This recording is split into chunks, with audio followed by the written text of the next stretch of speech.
Comprehensive paper 2025 mathematics second year section B में solve कर रहा हूँ। सेक्शन बी के पहले 5 क्वेश्चन मैं सॉल्व कर चुका हूँ।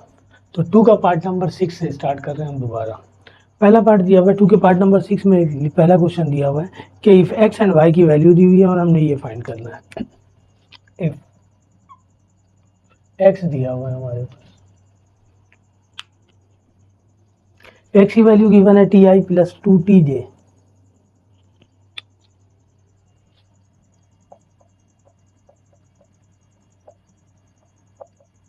और y की वैल्यू गिवन है हमारे पास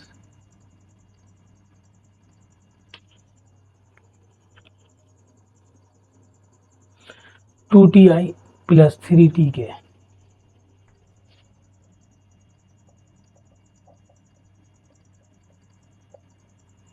हमें फर्स्ट ये निकालना है और करके इसमें और दिया हुआ है d by d t, cross और डॉट दोनों निकालना है। हमें ये निकालना है d by d t x of t, x t पर ही डिपेंड कर रहा है, क्रॉस वाई ऑफ टी। और सेकंड ये निकालना और करके दिया हुआ है x of t dot y of t. सही है। तो हमने डिफरेंशिएट करना है, पहले इसका क्रॉस प्रोडक्ट निकालना है, देन हमने इसका डॉट प्रोडक्ट निकालना है। तो पहले हम क्रॉस और डॉट निकालने फिर डिफरेंशिएट कर लेते हैं दोनों को। एक्स ऑफ टी ये दिया हुआ है हमारे पास टी आई प्लस 2tj, के गिवन नहीं है तो लिहाजा उसकी जगह 0 लिख देते हैं उसका कोफिशिएंट। y ऑफ टी ये लिखा हुआ है 2ti प्लस j गिवन नहीं है यहाँ पे, तो j का कोफिशिएंट 0 प्लस 3tk। तो x of t cross y of T हमने निकालना। आई कंपोनेंट क्रॉस प्रोडक्ट हम जो है ना डिटर्मिनेंट के मेथड से निकालते हैं। वेक्टर एक्स का आई कंपोनेंट दिया हुआ है टी, जे कंपोनेंट दिया हुआ है 2t, के कंपोनेंट दिया हुआ है 0। वेक्टर वाई का आई कंपोनेंट दिया हुआ है 2t, जे कंपोनेंट दिया हुआ है 0 और के कंपोनेंट दिया हुआ है 3t। सॉल्व कर लें इसे, आई एज इट इज, ये जिस कॉलम जिस रो में है कैंसिल, 2t 0 0 और 3t माइनस जे, ये कॉलम और ये रो कैंसिल, t 2t 0 और 3t प्लस के, ये और ये कैंसिल, t 2t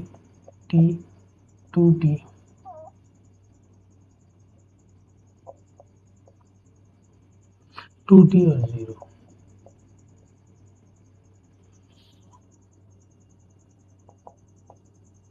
ये हो जाएगा 6t square minus 0।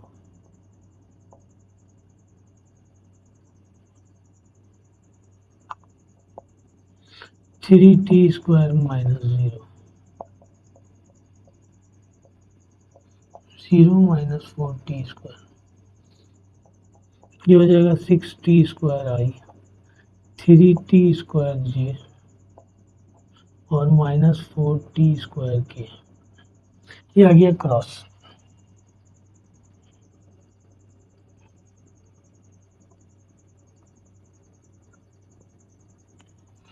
X of t cross y of t, इसका डॉट भी निकाल लेते हैं। X of t dot y of t,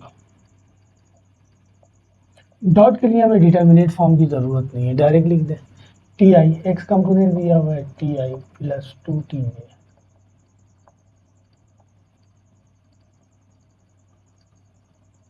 dot 2ti plus 3tk। Dot product में आई डॉट आई जे डॉट जे के डॉट के 1 के इक्वल होता है, रिमेनिंग जितने बचते हैं सारे 0 के इक्वल होते हैं, यानी ये कंडीशन होती है आई डॉट आई सेम डायरेक्शन वाले जे डॉट जे और के डॉट के, ये इक्वल होता है 1 के, बाकी सारे 0 होते हैं।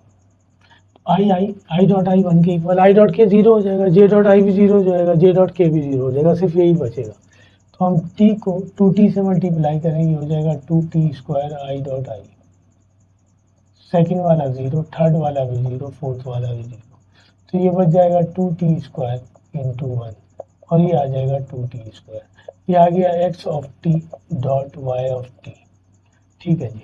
अब हमने डिफ्रेंशिएट करता है दोनों को, तो हमारे पास x of t cross y of t ये आ गया था 6t² i plus minus 3t² j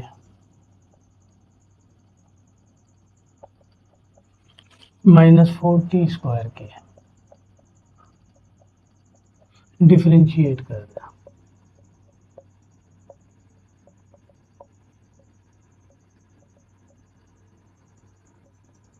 तो 6i एज इट इज रखे, t² को डिफ्रेंशिएट करेंगे, 3 और j एज इट इज रखे, t² को डिफ्रेंशिएट करेंगे, 4 और k एज इट इज रखें कांस्टेंट है, t² को डिफ्रेंशिएट करेंगे, ये आ जाएगा 2t, 3j ये भी आ जाएगा 2t, 4k ये भी आ जाएगा 2t, तो ये हो जाएगा 6 2 12 ti, 3 2 6 tj, 4 2 8 tk। ये आंसर हो गया हमारे पास इसका क्रॉस प्रोडक्ट का। ठीक है जी। सेकंड हमने निकालना है और करके इसी में दिया हुआ था ना, इसका डेरिवेटिव निकालना है, x of t dot y of t। ये आ गया हमारे पास 2t², डिफ्रेंशिएट करेंगे इसे भी,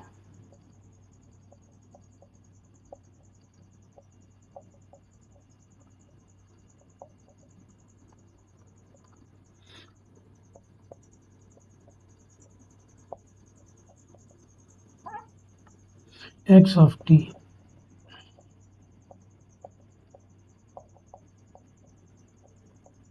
ये हो जाएगा 4t।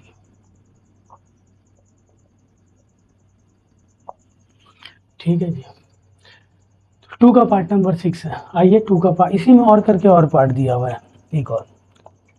ये सारे 5 चैप्टर से रिलेटेड है। चैप्टर नंबर 5,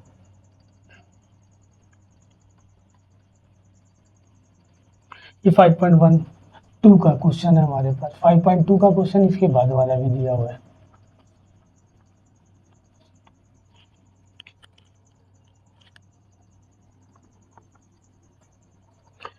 इसके बाद वाले क्वेश्चन में दिया हुआ हमारे पास क्या, particle moves along the curve.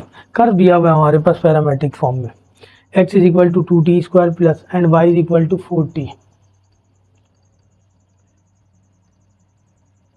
x is equal to 2t² और y is equal to 4t।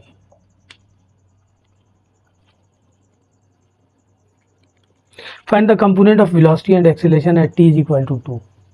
हमने component of velocity and acceleration निकालना है, वेलोसिटी निकालना है, एक्सीलरेशन निकालना है, और करके पार्ट दिया हुआ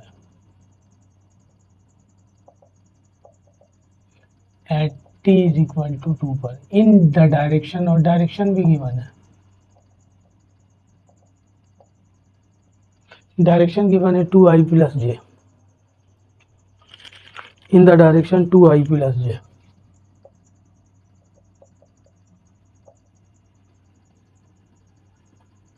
सही है। सबसे पहले हम पोजीशन वेक्टर निकालना है, r ऑफ t ये इक्वल होता है x i plus y j। x की वैल्यू दी हुई है 2t² i प्लस y की वैल्यू दी हुई है 4tj r ऑफ t। इसको डिफरेंशिएट करेंगे, फर्स्ट टाइम वेलोसिटी में कन्वर्ट हो जाएगा। डिस्टेंस को ज़्यादातर रिप्रेजेंट करता है, हमें पता है कि rate of change of distance with respect to time is called velocity. Distance या डिस्प्लेसमेंट कह लें आप, तो फिजिकल टर्म में सारी, तो इसे डिफरेंशिएट कर देते हैं।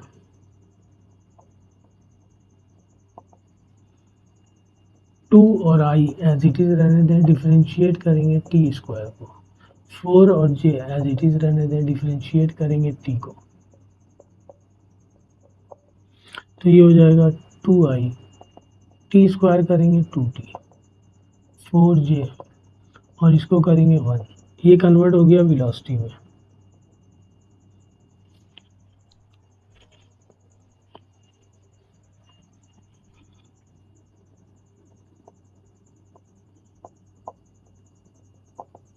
ये हो जाएगा 4ti प्लस 4j।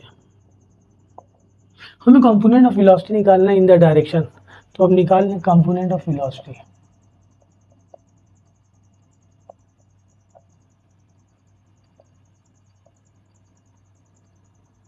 इन डायरेक्शन हमने निकालना है, डायरेक्शन दिया हुआ हमारे पास ये है, तो हम क्या करेंगे, जिस डायरेक्शन में हमें निकालना है v से ही रिप्रेजेंट कर दें इसे, उसका इसके साथ डॉट प्रोडक्ट निकाल लेंगे। ये लिखा हुआ है 4ti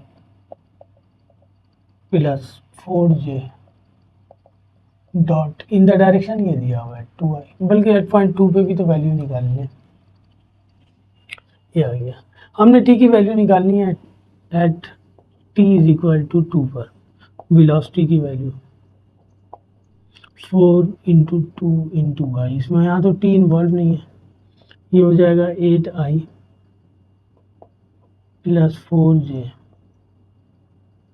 ये आ गया v। अब हम निकालने component of velocity in direction.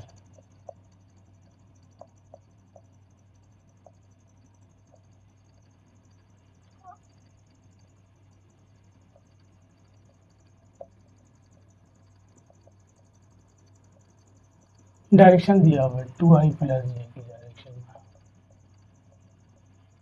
तो हम जो कंपोनेंट ऑफ वेलोसिटी आई निकालेंगे, तो ये आया है 8i velocity plus 4j dot dot product निकालेंगे, divided by magnitude of direction का मैग्नीट्यूड निकालेंगे।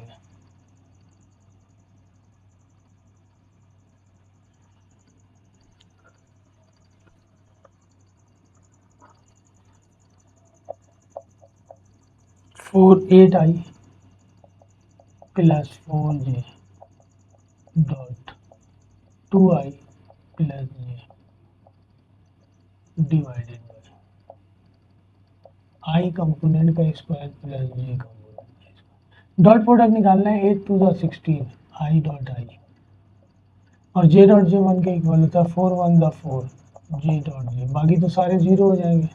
ये हो जाएगा 4 प्लस 1, ये हो जाएगा 16 इंटू 1, ये हो जाएगा 4 इंटू 1 डिवाइडेड बाई 5, ये हो जाएगा 16 प्लस 4 डिवाइडेड बाई रूट 5। ठीक है जी, तो 16 और 4 20 होता है। ये कंपोनेंट ऑफ वेलोसिटी आ गया इन दैट गिवन डायरेक्शन। अब हमने एक्सेलरेशन निकालना है, तो वेलोसिटी को डिफरेंशिएट करें, वेलोसिटी ये आ गया with respect to time, convert हो जाएगा एक्सेलरेशन में 4ti plus 4j,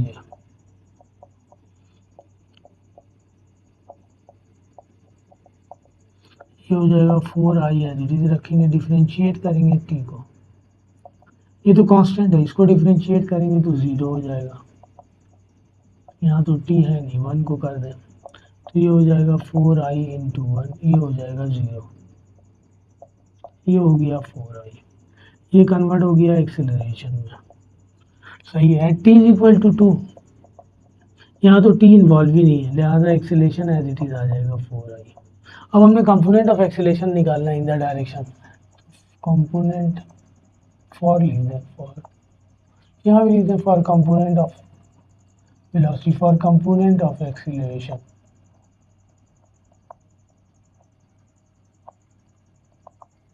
in the direction of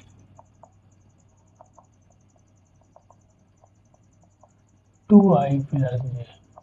ठीक है जी, एक्सेलरेशन निकालेंगे तो एक्सेलरेशन ये दिया हुआ है हमारे पास 4i, डॉट प्रोडक्ट निकालेंगे डायरेक्शन फॉर्म में जो है वो, divided by magnitude of direction, magnitude of direction I component का स्क्वायर प्लस जे कंपोनेंट का स्क्वायर, आई डॉट आई 1 के इक्वल हो जाएगा, 4 2 8, ये तो 0 हो जाएगा, आई डॉट जे 4 प्लस 1 ये हो जाएगा 8 into 1 divided by root 5, 8 divided by root 5। ये कंपोनेंट ऑफ एक्सीलरेशन आ गया in the direction of 2i plus j, और ये कंपोनेंट ऑफ वेलोसिटी आ गया इन द डायरेक्शन ऑफ, ये कंपोनेंट ऑफ वेलोसिटी आ गया in the direction of 2i plus j. ठीक है जी। टू क्वेश्चन नंबर 2 का पार्ट 6 कर रहा हूँ मैं, और करके दिया हुआ, एक पार्ट और करके दिया हुआ है, और यहाँ पे कह रहा particle moves along the curve whose part parametric equation उसकी दी हुई है, सही है ना। तो यहाँ दिया हुआ है हमारे पास a particle moves, parametric equation दी हुई है, x is equal to exponential की power minus t, parametric equation given है, x is equal to exponential की power minus t, y is equal to 2 cos 3t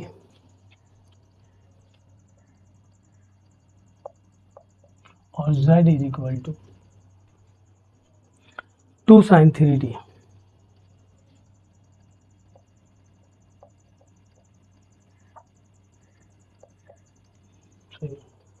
हमें कहना कैलकुलेट करने के लिए जो है ना where t is the time, determine the its velocity and acceleration, हमने वेलोसिटी निकालना है और एक्सीलरेशन निकालना है, पहला पार्ट।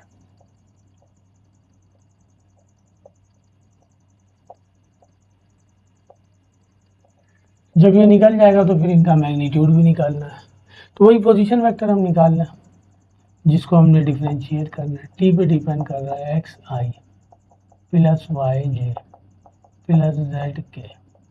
एक्स गिवन है हमारे पास e raise to the power minus t,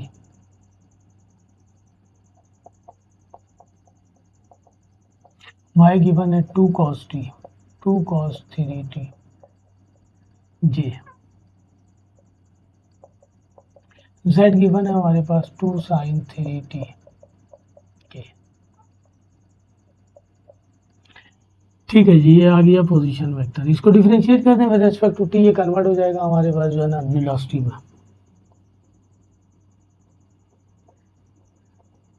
आई बाहर रखें, एक्सपोनेंशियल को हम डिफरेंशिएट करेंगे, प्लस 2 और जे को बाहर रखें, कॉस को डिफरेंशिएट करेंगे, प्लस 2 बाहर रखें और के साइन को डिफरेंशिएट करेंगे, ये कन्वर्ट हो गया वेलोसिटी में। अच्छा जी, ये आई एज इट इज़, इसको करेंगे एज इट इज़ आ जाएगा, फर्दर पावर को करेंगे -1 आ जाएगा, माइनस टी को करेंगे हम, टी माइनस बाहर निकाल लेंगे, टी को टी के रेस्पेक्ट करेंगे 1 आ जाएगा माइनस, कॉस का डेरिवेटिव माइनस साइन 3t, और 3t को करेंगे तो टी आ जाएगा, 3 आ जाएगा। ठीक है, 2 के साइन को करेंगे कॉस टी, कॉस 3t, फिर 3t को करेंगे तो 3 बाहर निकालेंगे, टी को करेंगे 3 आ जाएगा। ये आ गया हमारे पास minus e raise to the power minus t i, ये हो जाएगा 3 to the 6, चले मैं करके दिखा देता हूँ, माइनस प्लस माइनस 2 जे माइनस साइन 3t, ये आ जाएगा 3, ये आ जाएगा 2 के कॉस 3t, और ये भी आ जाएगा 3, तो ये हो जाएगा हमारे पास minus e raise to the power minus t i, minus minus plus 3 to the 6 sine 3t j plus 2 3 the 6 cos 3t के, ये आ गया वेलोसिटी। हमने इसका मैग्नीट्यूड भी निकालना है, मैग्नीट्यूड निकालेंगे तो आई कंपोनेंट का स्क्वायर, आई कंपोनेंट ये दिया हुआ है अंडर रूट, मैग्नीट्यूड निकालना हो, सही है। चले पहले मैं वेलोसिटी और एक्सेलरेशन निकाल लेते हैं, फिर मैग्नीट्यूड निकाल लेते हैं। ये आ गया वेलोसिटी, ये आंसर हो गया, कह रहा था ना वेलोसिटी निकालना है, दिया हुआ नहीं, हमें मैग्नीट्यूड और एक्सेलरेशन निकालना है टी इज इक्वल टू 0 पे, सही है। तो मैग्नीट्यूड निकालने के लिए मुझे इसमें वैल्यू पुट करनी पड़ेगी, टी की जगह 0, कह रहा है कि find the magnitude of the velocity and जो है acceleration at t is equal to 0। अच्छा, वेलोसिटी को हम डिफरेंशिएट करें अगेन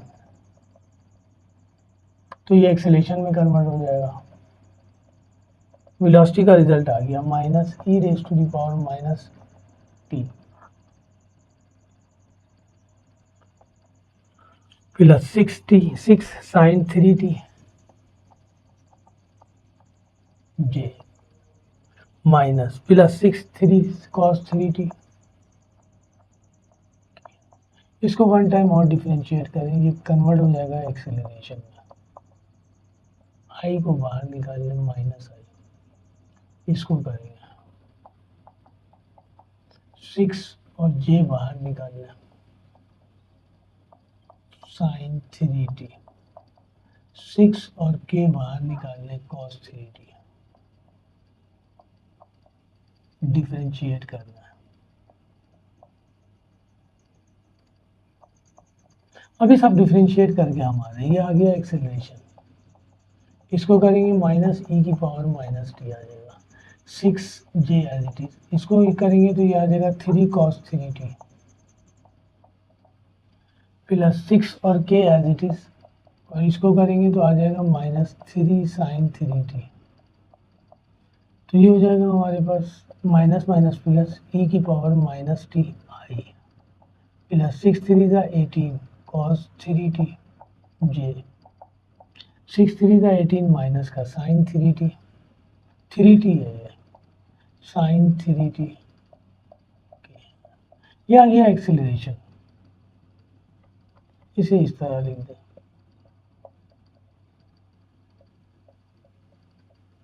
तो हमें ये कह रहा था कि calculate its velocity and acceleration, निकाल लिया हमने। अब हमें magnitude of velocity and acceleration निकालना है t इज इक्वल टू 0 पे। तो वेलोसिटी का कंपोनेंट ये आ गया minus e raise to the power minus t plus 6 sine 3t j plus 6 cos 3t के at t is equal to 0 पर। ये आ जाएगा 0 i 3 into 0 j cos 3 into 0 के। ई की पावर 0 का मतलब 1 होता है, तो ये बच जाएगा माइनस आई। साइन 0 0 होता है, सबको 0 कर देगा, जे कंपोनेंट 0 हो जाएगा इसका। और ये बच गया 6 cos 0 1 होता है 3, यानी यहाँ पे बच जाएगा, अगर मैं लिखना चाहूँ तो 6 जे साइन 0 और ये हो जाएगा 6 के cos 0। ठीक है जी। तो ये आ जाएगा माइनस आई प्लस 0, साइन 0 0 होता है और cos 0 1 होता है।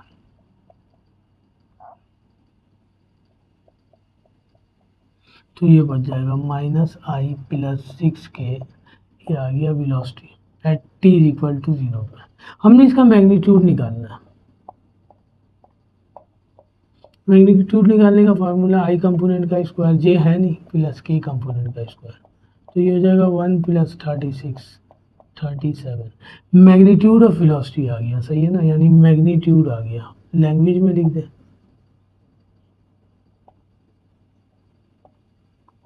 इसी तरह हमने निकालना है मैग्नीट्यूड ऑफ एक्सेलरेशन। एक्सेलरेशन यहाँ है, हमें दोबारा टी इज इक्वल टू 0 पर इसकी वैल्यू निकालना है। अब तो स्पेस नहीं है मेरे पास, मैं यहाँ कर दे रहा हूँ। 2 का पार्ट 6 और में ही चल रहा है। एक्सेलरेशन दिया अपने हमारे पास, एक्सेलरेशन की वैल्यू आ गई a of t e raise to the power minus t i plus 18 cos 3t j minus 18 sine 3t। Magnitude निकालना है मुझे at t is equal to 0 पर। तो ई की power minus 0 into i plus 18 cos 0 आ जाएगा जी, minus 18 cos sine 0 आ जाएगा के। तो ये आ जाएगा 1, यानी 1 लिखने की ज़रूरत नहीं है, आई लिख दें। 18 cos 0 1 होता है, ये आ गया, और साइन 0 0 होता है, तो ये 0 से मल्टीप्लाई होकर 0 आ जाएगा। ये आ गया हमारे पास एक्सेलरेशन। इसका मैग्नीट्यूड निकालना है। आई कंपोनेंट का स्क्वायर प्लस जे कंपोनेंट का स्क्वायर प्लस के कंपोनेंट का स्क्वायर, के है नहीं, 18 का स्क्वायर करेंगे ये आ जाएगा।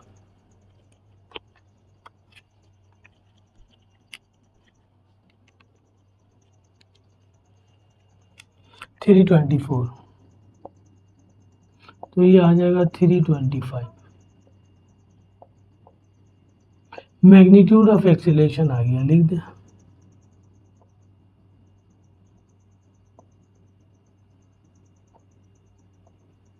ये सारे सवाल बुक के आपके हैं, ये भी बुक का ही सवाल है, रिव्यू एक्सरसाइज में गिवन है आपके पास 5 चैप्टर के, ठीक है। और इससे पहले वाला तो बुक वाला ही एज इट इज है, 5.2 का वो सवाल था। तो क्वेश्चन नंबर 2 का पार्ट नंबर 6, क्वेश्चन नंबर 2 का पार्ट नंबर 7। क्वेश्चन नंबर 2 के पार्ट ना 7 में 4 पार्ट दिए हुए, ए के 2 पार्ट दिए हुए, बी के 2 पार्ट दिए हुए। कह रहा है compute any one of the definite integral by using basic properties use करके हमने करना है, सही है ना। हमारे पास पहला पार्ट 2 का पार्ट नंबर 7 ए दिया हुआ है, हमने कंप्यूट करना है डेफिनेट इंटीग्रल, वैल्यू ये दी हुई है हमारे पास -π/2 टू -π/2 टू π/2, और ये आ गया है sin power 9x cos power 6x dx। इसकी प्रॉपर्टी हमारे पास ये है, ये ऐसी प्रॉपर्टी आपके लिए लिख दे रहा हूं। प्रॉपर्टी हमारे पास ये है कि f ऑफ x हमारे पास लिमिट गिवन है, लिमिट गिवन है -a to a f of x dx। इसका दो रिजल्ट आएगा, एक रिजल्ट ये आएगा, ये इक्वल हो जाएगा to limit 0 to a f of x dx के। व्हेन जब ये फंक्शन इवन हो, f ऑफ -x पुट करें तो वो इक्वल आ जाए f ऑफ x के, और इसका रिजल्ट आएगा 0 कब, when f of -x equal आ जाए -f ऑफ x के। ये प्रॉपर्टी है, ठीक है जी। इसी को हम यूज़ करेंगे, मैं इसे लिखा रहने देता हूँ, 4 पार्ट एक एक करके कर दे रहा हूँ मैं। सबसे पहले इस फंक्शन को हमें चेक करना पड़ेगा कि ये इवन है या ऑड है, देन डिसाइड होगा कि हम इसको इंटीग्रेट करेंगे या डायरेक्ट रिजल्ट 0 लिख देंगे। तो हमारे पास क्वेश्चन ये दिया हुआ है -π/2 to π/2 sin power 9x cos power 6x dx। Function को चेक करेंगे, फंक्शन दिया हुआ है sin power 9x cos power 6x dx, सही है। तो यहाँ फंक्शन को चेक करने के लिए x की जगह -x पुट कर दें, पावर 9 है,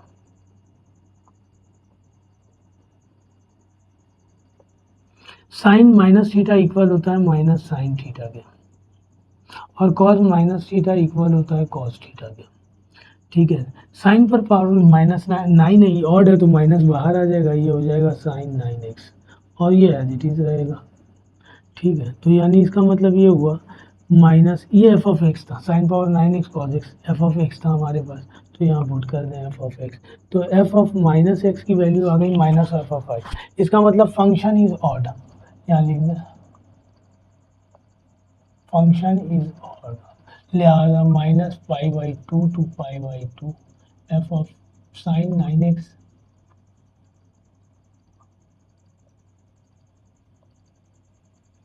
sign power 9x cos power 6x dx की वैल्यू आ जाएगी 0। ये हमारे पास पहला पार्ट था। ए में और करके एक पार्ट और दिया हुआ है, लिखा हुआ है sec power 8x 10x dx, इसी में और करके दिया हुआ है। लिमिट हमारे पास -π टू π, ये तो फार्मूला लिखा है मैंने, प्रॉपर्टी लिखी है। कुछ और करके जो क्वेश्चन दिया हुआ है ये दिया हुआ है, और फंक्शन दिया हुआ है sec 8x 10x dx। वही फंक्शन को हमें चेक करना है कि ये इवन है या ऑड है, सही है ना। इस बिहाफ पे ये सॉल्व होगा, तो फंक्शन ले लें हम f of x sec 8x 10x, check करने के लिए वही पुट कर दें f of -x sec -x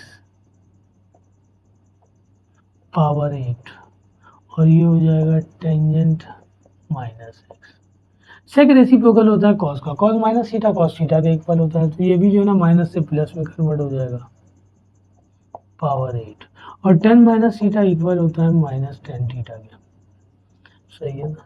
ये माइनस पहले आ जाएगा, ये आ जाएगा सेक पावर 8x 10x, तो ये भी आ गया f ऑफ x के minus f of minus x equal आ गया माइनस एफ ऑफ एक्स है, तो यहाँ लिख देंगे again function is odd,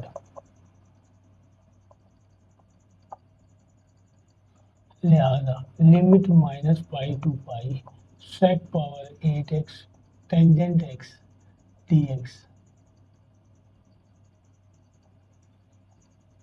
equal हो जाएगा 0 के। ये ए के दोनों पार्ट थे, अब बी के दोनों पार्ट करते हैं। X power 4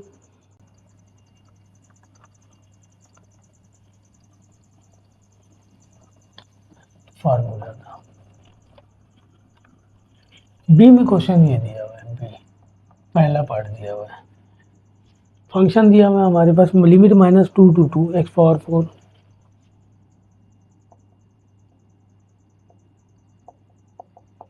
plus 2x² dx। वही फंक्शन को चेक करेंगे हम कि इवन है या ऑड है, तो चेक कर लें इसे।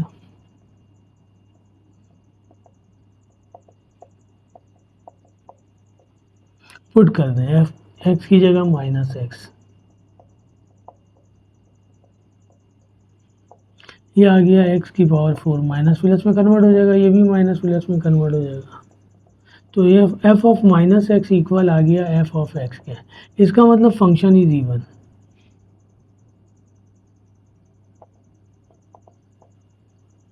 ये सॉल्व होगा, तो हम इसको इस तरह लिख देंगे, हमारे पास क्वेश्चन ये है minus 2 to 2 x power 4 plus 2x² into d x.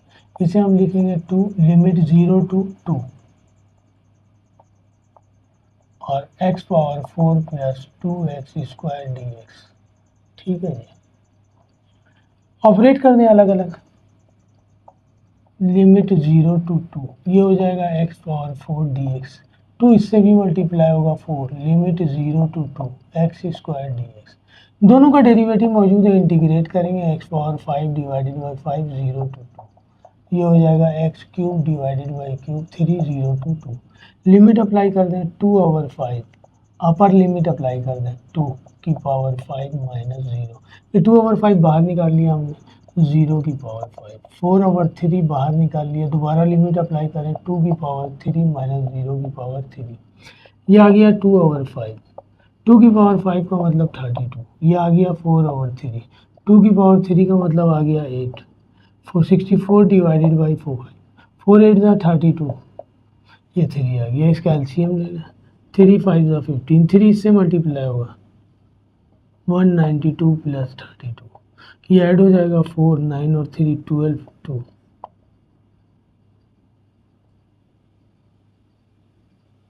ये आ जाएगा हमारे पास आंसर हुआ।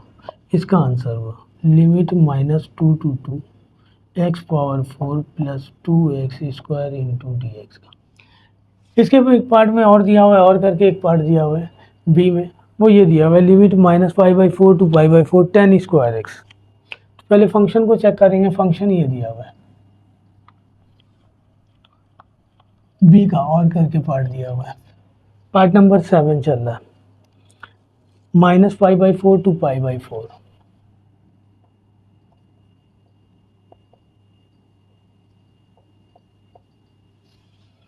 और ये दिया हुआ है 10² एक्स डी एक्स।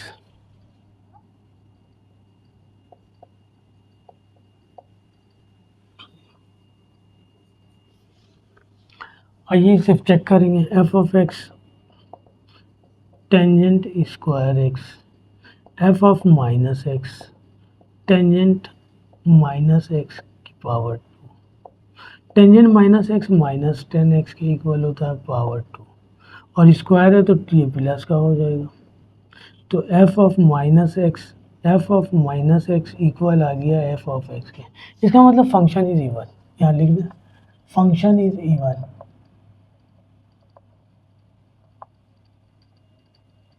लिहाजा इसको हम इस तरह लिखेंगे माइनस पाई/4 टू पाई/4 tangent square x d x. इसको हम लिखेंगे 2 लिमिट 0 टू पाई/4 tangent square x d x. 10 पर पावर है, उसके बेस का डेरिवेटिव चाहिए नहीं है, तो इसे ब्रेक कर देंगे हम। 10 को हमें पता है कि सेक स्क्वायर में कन्वर्ट कर देते हैं, सेक स्क्वायर का डायरेक्ट इंटीग्रेशन मौजूद होता है। हालांकि पावर तो इस पर भी है, लेकिन ये वो ट्रिग्नोमेट्रिक फंक्शन है जिसके पावर का डायरेक्ट इंटीग्रेशन मौजूद है। ये आ जाएगा 2 0 to π/4 sec square x d x minus 2 limit 0 to π/4 dx। ठीक है जी, ये वो ट्रिग्नोमेट्रिक फंक्शन है जिसका डायरेक्ट इंटीग्रेशन मौजूद है, जिसकी पावर का डायरेक्ट इंटीग्रेशन मौजूद है, यानी सेक स्क्वायर का। तो एंगल का डेरिवेटिव चाहिए, मौजूद है। सेक स्क्वायर का इंटीग्रेशन होता है 10x लिमिट 0 to π/4 और dx का integration x limit 0 to π/4। Limit apply करते हैं, पहले अप्लाई करेंगे अपर लिमिट, फिर अप्लाई करेंगे लोअर लिमिट। x की जगह 0 है, tangent 0, upper limit π/4, lower limit 0। ये बच गया टेंजेंट π/4। टेंजेंट 0 0 होता है, टेंजेंट π/4 की वैल्यू भी डायरेक्ट लिख दें। टेंजेंट π/4 1 के इक्वल होता है।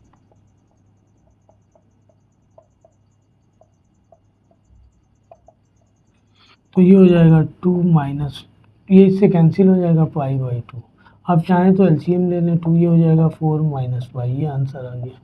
तो ये क्वेश्चन नंबर जो है ना 2 का पार्ट 7 था, कंप्लीट हो गया। 2 का पार्ट 8 कह रहे find area under the curve of the x axis, सही ना, बिटवीन द ऑर्डिनेट दिया हुआ x equal to 0 to x equal to 2। Y दिया हुआ हमारे पास 2 का पार्ट 8, वाई दिया हुआ हमारे पास 4x³ plus 3x² plus 2x plus 1।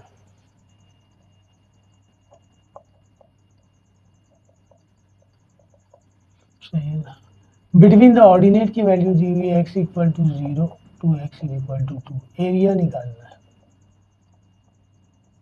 हमें, पता है area under the curve of the x axis. चलिए पूरा लिख देता हूँ आपके लिए, एरिया अंडर द कर्व, वरना ये से रिप्रेजेंट करते हैं,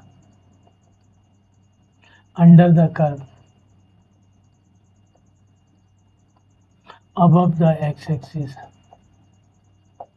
निकालने का फॉर्मूला है limit a to b y into d x. Limit दिया हुआ है 0 to 2, y की वैल्यू दी हुई है 4x³ plus 3x² plus 2x plus 1 dx। ठीक है जी, सेपरेट कर लें क्योंकि इन सबका डेरिवेटिव नहीं है, सबको सेपरेट कर लें, कोई होल पावर भी नहीं है, बड़ी आसानी से सेपरेट होगा। 4 बाहर निकाल लें, x³ dx, 3 बाहर निकाल लें 0 to 2 x² dx, 2 बाहर निकाल लें 0 to 2 x dx, और ये कांस्टेंट है 1 dx। सबका डेरिवेटिव मौजूद है, सिंपल पोलिनोमियल फॉर्म है ये हो जाएगा 4 डिवाइडेड बाई 4, इंटीग्रेट कर दिया, इसको हम करेंगे x³ divided by 3 limit 0 to 2, ये हो जाएगा x² divided by 2 limit 0 to 2 plus x limit 0 to 2। इसके पावर में 1 ऐड किया, उसी से डिवाइड किया, इसके भी पावर में 1 ऐड किया, उसी से डिवाइड किया। यही है ना, डेरिवेटिव मौजूद है तो इंटीग्रेशन का रूल यही है कि जो फंक्शन दिया हुआ उसके पावर में 1 ऐड कर दें, उसी से डिवाइड कर दें। 1 ऐड करके 4 आ जाएगा, 4 से डिवाइड कर दिया, इस 4 से ये 4 कैंसिल, 3 से 3 कैंसिल, 2 से 2 कैंसिल। बेसिक इंटीग्रेशन था ये, जिसे मैंने डायरेक्ट किया है। डायरेक्ट क्या किया है, डायरेक्ट ही होगा ये।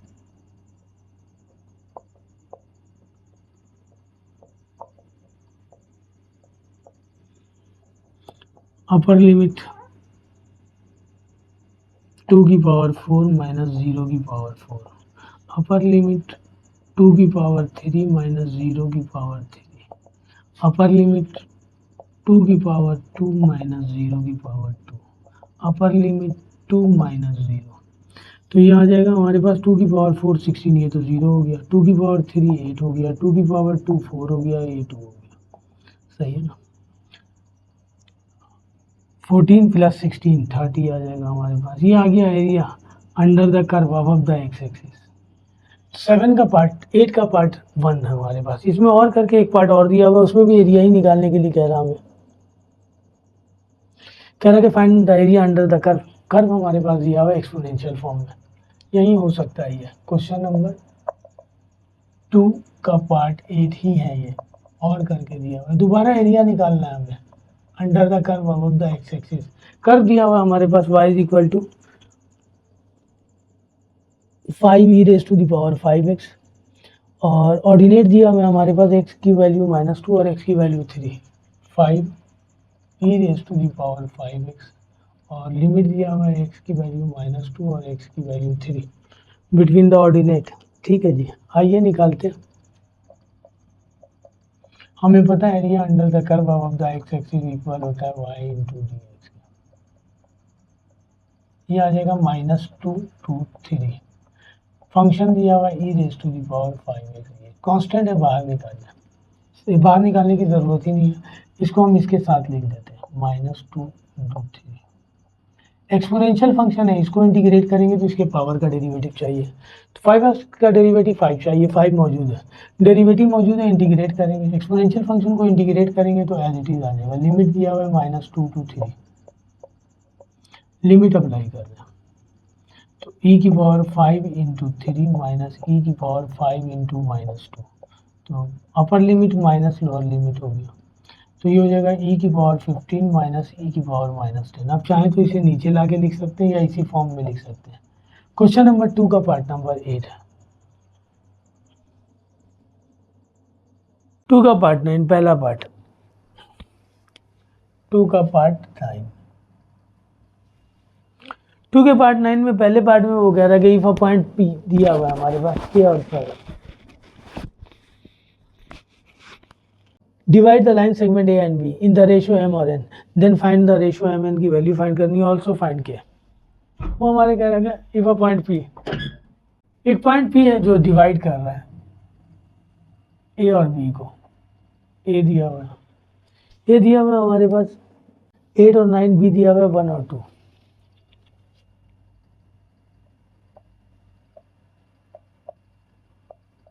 और पॉइंट P दिया हुआ है जो डिवाइड कर रहा है इसे। P की वैल्यू दी हुई है हमारे पास जो है ना K और 7। कह रहा है कि ये P पॉइंट डिवाइड कर रहा है इस लाइन को इस रेशियो से। हमें दोनों चीज़ें निकालनी है, फाइंड रेशियो भी निकालना है और वैल्यू ऑफ K भी निकालना है। तो जाहिर सी बात है P is the point of division divided the given जो है विद रेशियो M और N। तो रेशियो थ्योरम यूज करेंगे। उसने बताया नहीं है कि रेशियो जो है ना इंटरनली डिवाइड कर रहा है या एक्सटर्नली, तो रेशियो पॉजिटिव है तो इंटरनली लेंगे bye ratio theorem.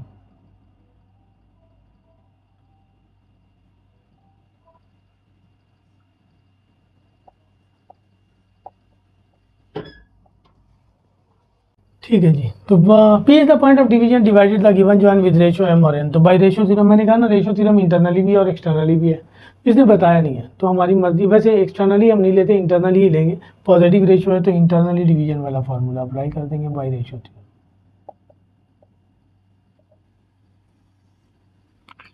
Point of division दिया हुआ है हमारे पास K और 7। इंटरनली डिवीजन फार्मूला हमारे पास ये है,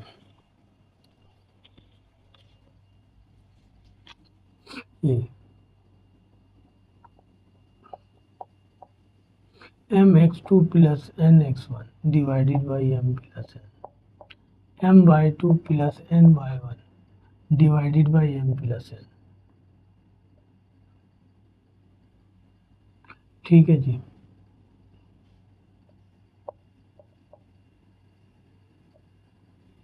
पॉइंट ऑफ डिवीजन दिया हुआ है K और 7, m की जगह m है, x2 दिया हुआ है, x1/1 x2 दिया हुआ है हमारे पास 1, n की जगह n है, x1 दिया हुआ है 8 divided by m plus n। m calculate करना है, y2 दिया हुआ है 2, n दिया हुआ है 9 डिवाइड, और n दिया हुआ है 9, y1 की जगह 9 है हमारे पास, divided by m plus n। ये हो जाएगा k इंटू 7, k, 7, ये हो जाएगा m प्लस 8n।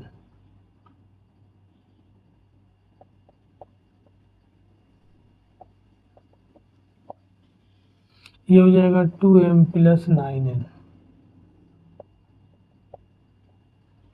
मुझे एम एन भी चाहिए और के की वैल्यू भी चाहिए, तो पहले तो हम 7 से कंपेयर करें। दोनों ऑर्डर पेयर में एक्स कोऑर्डिनेट के इक्वल हो जाएगा, वाई कोऑर्डिनेट के, तो 2m plus n plus 9n divided by m plus n। Equal हो जाएगा 7 के। तो ये हो जाएगा 2m प्लस 9n। तो ये हो जाएगा 2m प्लस 9n। ये हो जाएगा 7m प्लस 7n। m को यहाँ ले आए 2m माइनस 7n और n को वहाँ ले जाए 7n माइनस 9n। ये बच जाएगा -5, ये बच जाएगा -2n। माइनस n से माइनस n कैंसिल, n को यहाँ ले आए, ये हो जाएगा 2/5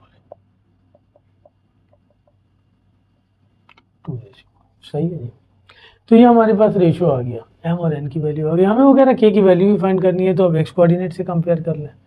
तो x कोऑर्डिनेट यहाँ पे लेफ्ट हैंड साइड पे k है, ये m और n की वैल्यू आ गई। 2/5 से डिवाइड कर रहा है, k इक्वल हो जाएगा m plus 8n divided by m plus m दिया हुआ है 2, 8, n दिया हुआ है 5, 2 प्लस 5 7। ये हो जाएगा 42 डिवाइडेड बाई 7, 7 6 42। ये वैल्यू आ गई k की।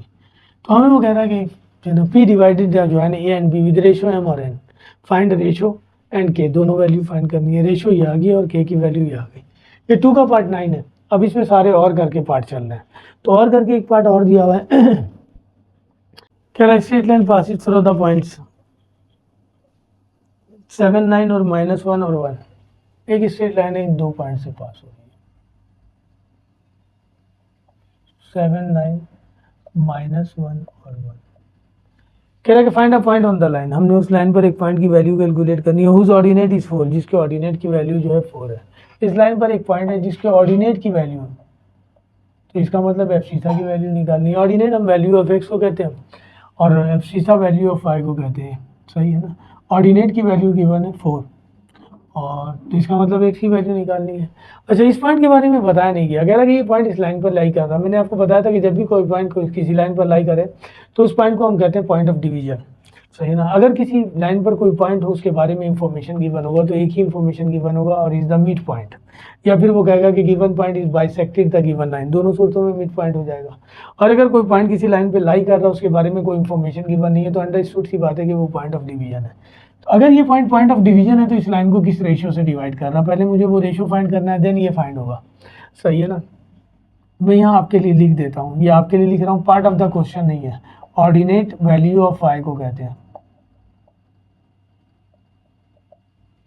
एब्सिसा, वैल्यू ऑफ एक्स को कहते हैं। सही। तो हम लेट कर लेते हैं, ये दिया हुआ हमारे पास पॉइंट के नाम डिफाइन नहीं है, तो हम लेट कर लेते हैं कि ये पॉइंट ओ है और इसे ए ले लेते हैं, इसे बी ले लेते हैं, जो गिवन पॉइंट है। सही है ना। और O is the point of division divided the given जो है बी। तो हम लेट कर लेते हैं कि लेट, या ना भी लें पॉइंट का नाम, डिवाइड एक्स और 4 है, डिवाइड द गिवन जो है या गिवन लाइन विद रेशियो। तो बाय रेशियो थ्योरम,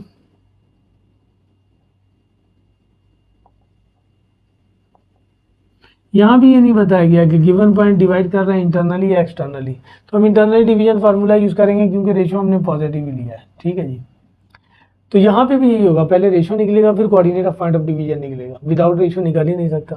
तो रेशियो थ्योरम हम यूज करेंगे। तो point of division, ratio theorem ये है पॉइंट ऑफ डिवीजन के लिए, mx2 plus nx1 divided by m plus n, m/2 plus n/1। ये दिया हुआ है x और 4, m एज इट इज है, x2 की वैल्यू दी हुई है हमारे पास -1, n एज इट इज है, x1 की वैल्यू दी हुई है 7,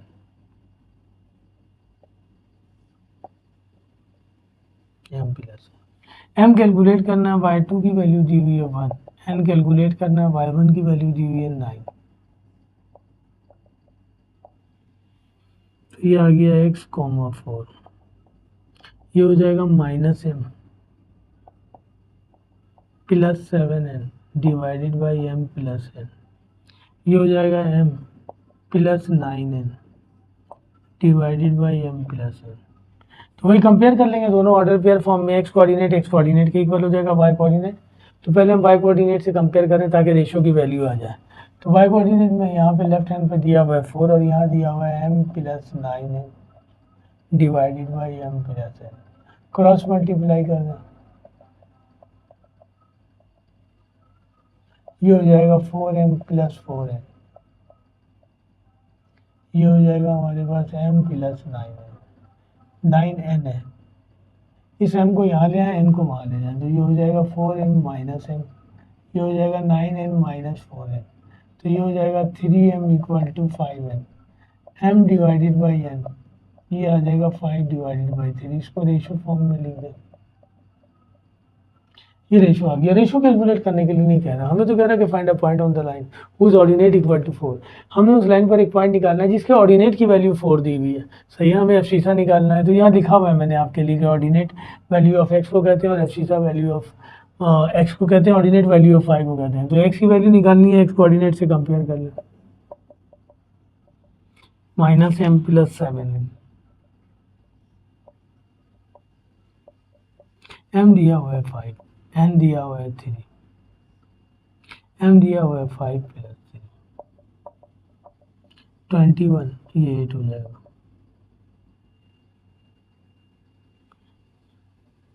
16 बचेगा, 8 टू 16। ये x की वैल्यू आ गई ऑर्डिनेट की। हमें ये तो कह रहा है कि find a point on the line whose ordinate equal to 4, तो लिहाजा एफसीसा की वैल्यू निकालनी है, एफसीसा की वैल्यू आ गई 4। ठीक है जी, 21 में से 5 निकालेंगे 16 बच जाएगा, नीचे 8 है, डिवाइड हो गया। तो ये क्वेश्चन नंबर 9 ही चल रहा, और करके दिया हुआ, इसमें और करके एक पार्ट और दिया हुआ है, कह रहा the line segment joining P and Q is cut by x and y axis at A and B respectively, find the ratio in which A and B divide to P and Q। कह रहा है कि the line segment joining P and Q is cut by x and y axis at point A and B, और करके सवाल दिया हुआ है। एक लाइन है, इसे हम ले लें x एक्सिस और इसे हम ले लें y एक्सिस, ये लाइन है P और Q, सही है। इसे P ले लें, इसे हम Q ले लें, सही है। Cut by x, x axis को कट कर रहा है 8 पॉइंट A पर और y एक्सिस को कट कर रहा है 8 पॉइंट B पर, सही है। P और Q दिया हुआ है, P क्या दिया हुआ है हमारे पास, P दिया हुआ है -8 और 10, Q दिया हुआ है 6 और -4, -8 और 10, और ये दिया हुआ है 6 और -4, ये दो पॉइंट है। Is cut by x and y axis, वो कह रहा है कि find the coordinate, find the ratio, find the ratio in which A and B divide P and Q, हमने रेशियो निकालना है। तो पॉइंट ए जो है x एक्सिस को कट कर रहा है, यानी पॉइंट ए x एक्सिस पर है, तो यहाँ x की वैल्यू कुछ ना कुछ होगी, y की वैल्यू 0 होगी। हमें तो रेशियो निकालने के लिए कह रहा, पॉइंट ऑफ डिवीजन निकालने के लिए नहीं कह रहा। और पॉइंट बी जो है y एक्सिस पर है, तो अंडरस्टूड सी बात है, यहाँ y की वैल्यू कुछ ना कुछ होगी, x की वैल्यू 0 होगी, सही है। तो इसको सॉल्व करेंगे तो लेट करेंगे, ए ये रहा coordinate, divide the given join, divide the join of PQ with ratio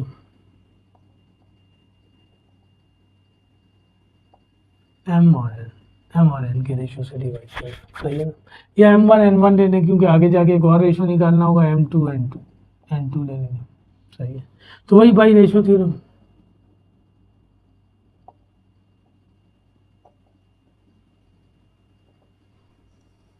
मैंने कहा ना डिफाइन नहीं है कि ए डिवाइड कर रहा है इंटरनली या एक्सटर्नली, तो हम इंटरनली ही लेंगे, फार्मूला यूज़ करेंगे।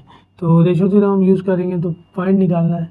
हमें क्या कह रहा है कि A divide the joint P and Q, point of division दिया हुआ है। चलिए अभी लिखते हैं, पहले फार्मूला लिख लें, M1x2 प्लस N1x1 N1x1, और ये हो जाएगा M1 plus N1, M1y2 plus N1 y1 divided by M plus M1 plus N1। हमें तो पॉइंट ऑफ डिवीजन निकालना, रेशियो दिया हुआ भी नहीं है, तो पॉइंट ऑफ डिवीजन दिया हुआ है x और 0, m1 निकालना है। ये पी और क्यू को डिवाइड कर रहा है। x2 दिया हुआ है हमारे पास 6, n1 निकालना है। x1 दिया हुआ है -8 divided by m1 plus n1। को पॉइंट p पहले लिखा हुआ है इसलिए p के कोऑर्डिनेट को हम x1 y1 ले रहे हैं और q के कोऑर्डिनेट को x2 y2। m1 कैलकुलेट करना है, y2 दिया हुआ है हमारे पास -4, n1 कैलकुलेट करना है, y1 दिया हुआ है हमारे पास 10।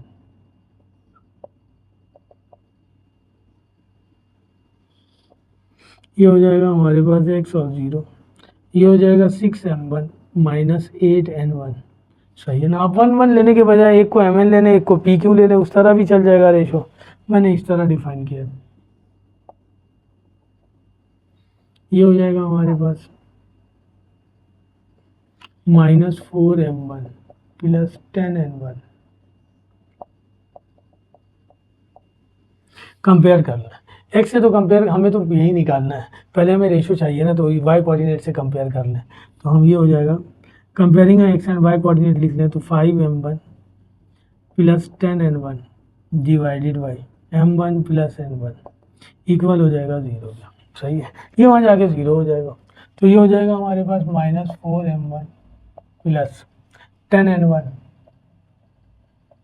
0 से मल्टीप्लाई होकर 0 हो गया। ये हो जाएगा 4m1 माइनस, जिसको वहाँ ले जाए 10n1, माइनस से minus cancel, 4m1 equal to 10n1, m1 divided by n1, ये हो जाएगा 10 डिवाइडेड बाई 4, तो ये हो जाएगा m1 डिवाइडेड बाई n1, ये हो जाएगा 5 डिवाइडेड बाई 2, कैंसिल हो गया। तो रेशो आ गया हमारे पास m1 रेशो n1 5 रेशो 2, यानी ये पॉइंट ए जो है डिवाइड कर रहा है इस जॉइंट पी क्यू को इस रेशो से। हमें रेशो नहीं निकालना, हमें तो कह रहा है कि find the point.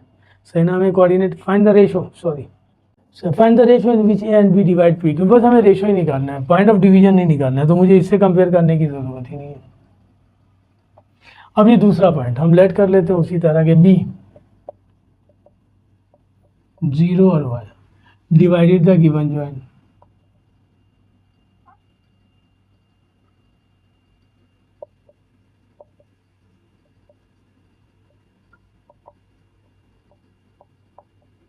With ratio, divide the given joint के बजाय डिवाइडेड बाई पी क्यू लिखना है,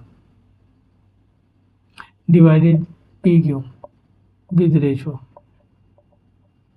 ये निकालना हमें m2 रेशो n2, वही बाई रेशो थ्योरम।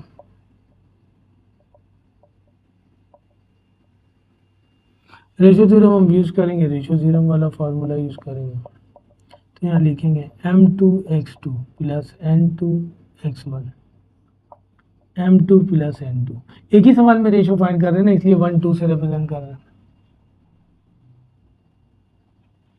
ये हो जाएगा हमारे पास m2y1 by 2 plus n2y1 divided by m2 plus n2।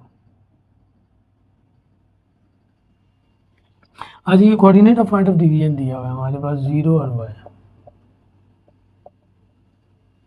m2 दिया हुआ है, m2 की जगह m2 यूज करेंगे, x2 दिया हुआ है हमारे पास, ये ना x1 y1 x2 y2, x2 की जगह 6 है, m2 कैलकुलेट करना है, n2 कैलकुलेट करना है, x1 की जगह दिया हुआ है -8, ये आ जाएगा m2 प्लस n2, m2 दिया हुआ है, m2 कैलकुलेट करना है हमें, y2 दिया हुआ है, y2 ये रहा x1 y1 x2 y2 -4, n2 calculate करना और y1 दिया हुआ है हमारे पास 10।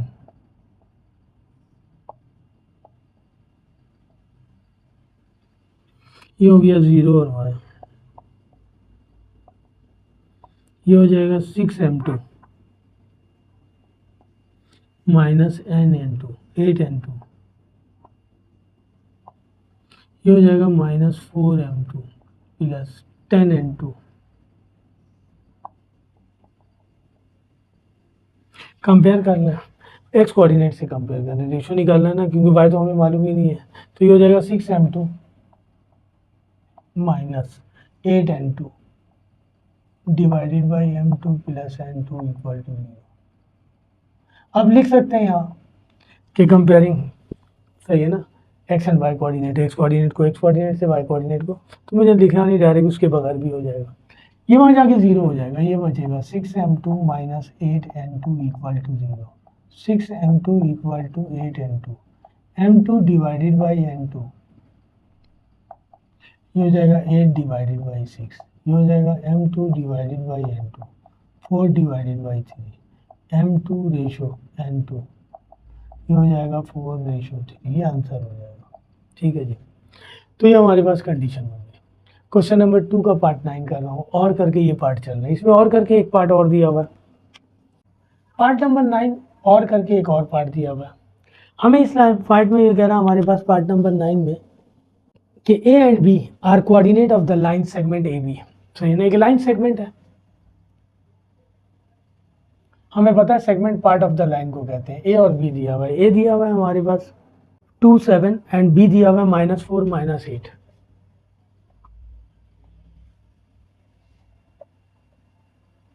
-4 -8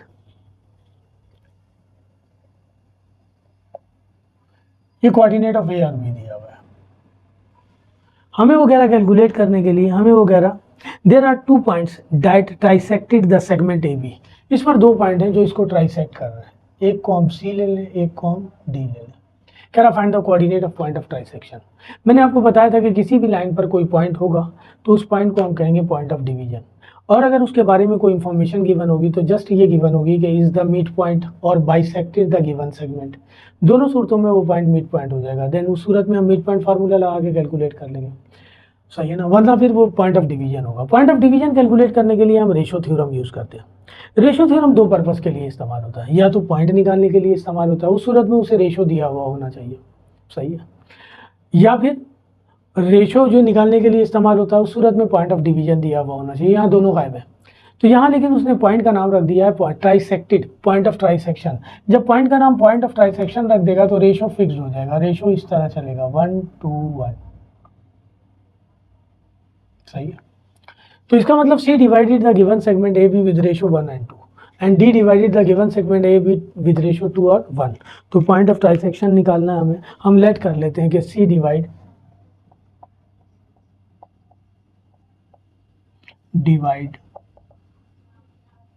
द गिवन सेगमेंट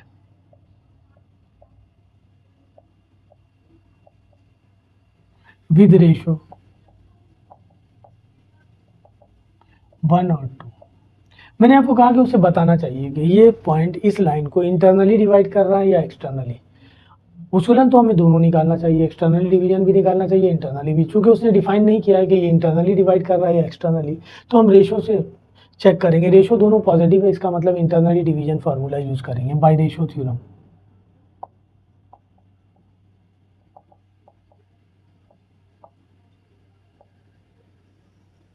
सी निकालना हमें, फार्मूला ये हो जाएगा mx2 plus nx1 divided by m plus n,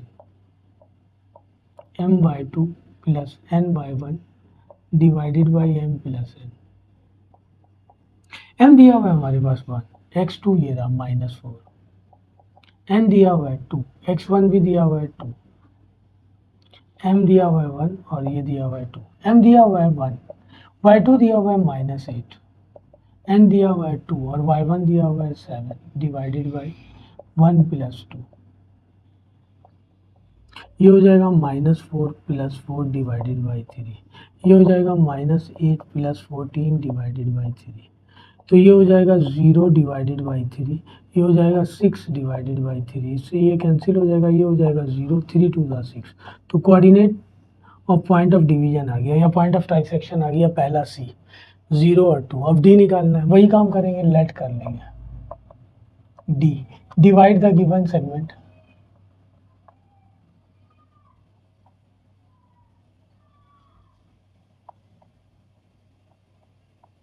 with ratio 2 और 1, वही बाई रेशो थ्योरम।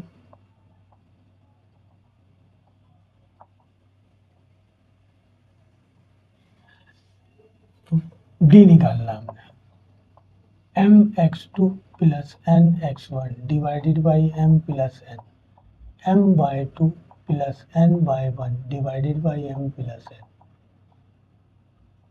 ठीक है जी, m अब 2 हो गया और n 1 हो गया, तो ये आ गया 2 और x2 की वैल्यू आ गई -4, 1, x1 की वैल्यू आ गई 2 डिवाइडेड बाई 2 प्लस 1, m2 हो गया, y2 की वैल्यू आ गई -8, n 1 है, y1 की वैल्यू आ गई 7 डिवाइडेड बाई 2 प्लस 1, ये हो जाएगा 2 4 ज़ा 8 प्लस 2 1 ज़ा 2 डिवाइडेड बाई 3, और ये हो जाएगा हमारे पास 2 8 ज़ा 16 प्लस 7 1 ज़ा 7 divided by 3।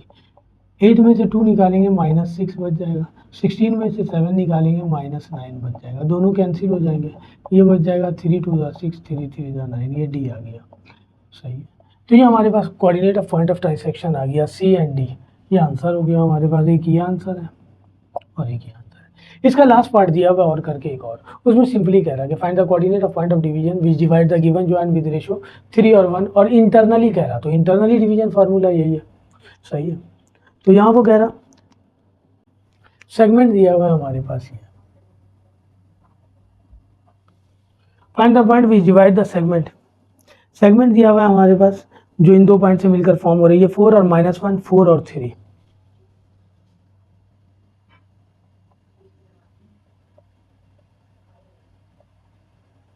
With ratio point of division निकालना, रेशो दिया हुआ है 3 और 1, इंटरनली क्या रहा, तो वही बाई रेशो थ्योरम।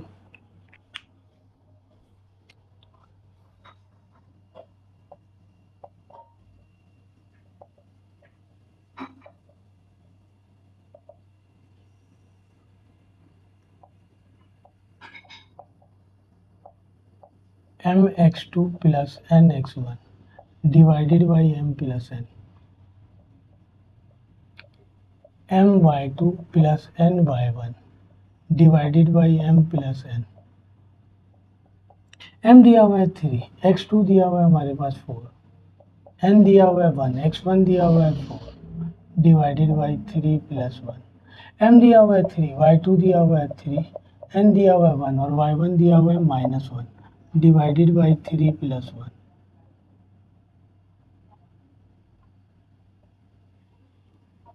ये हो जाएगा 3 4 ज़ा 12, 4 1 ज़ा 4, ये हो जाएगा 4, 3 3 ज़ा 9 प्लस 1 1 ज़ा 1 हो जाएगा डिवाइडेड बाई 4, तो ये हो जाएगा 12 प्लस 4 16 डिवाइडेड बाई 4, ये हो जाएगा 9 माइनस 1 डिवाइडेड बाई 4, तो ये हो जाएगा 16 डिवाइडेड बाई 4, 8 डिवाइडेड बाई 4, ये इससे कैंसिल, ये इससे कैंसिल हो जाएगा, 4 4 ज़ा 16, 4 2 ज़ा 8, ये आ गया पॉइंट ऑफ डिवीजन जो इंटरनली डिवाइड कर रहा था। 2 का पार्ट 9 कंप्लीट हो गया, 2 का पार्ट 10, पार्ट 10 इक्वेशन हमारे पास दी हुई है 2x 3x plus 4y minus 12,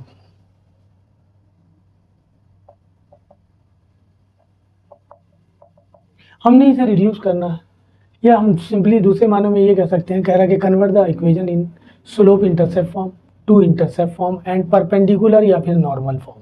तो पहले हम इसे करते हैं स्लोप इंटरसेप्ट फॉर्म में कन्वर्ट।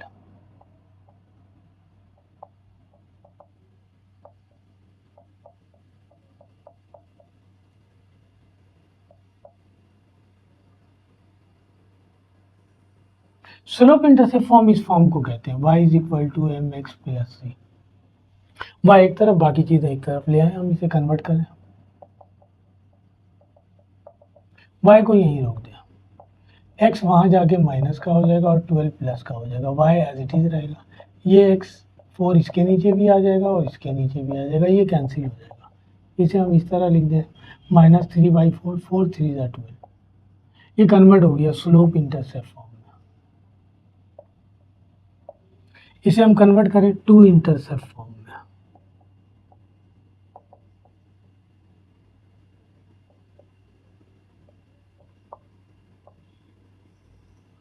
सही। टू इंटरसेप्ट फॉर्म इस फॉर्म को कहते हैं x over a plus y over b equal to 1। सबसे पहले 12 को वहां ले जाए, 3x पहले इक्वेशन कॉपी करें,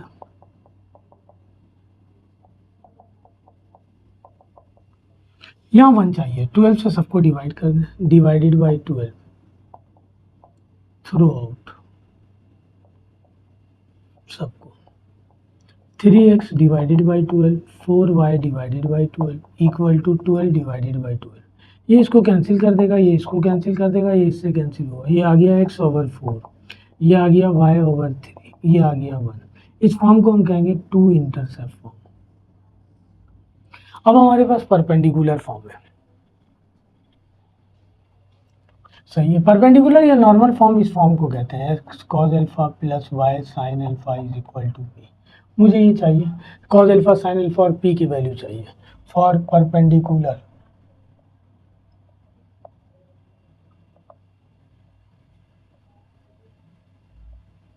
और normal form.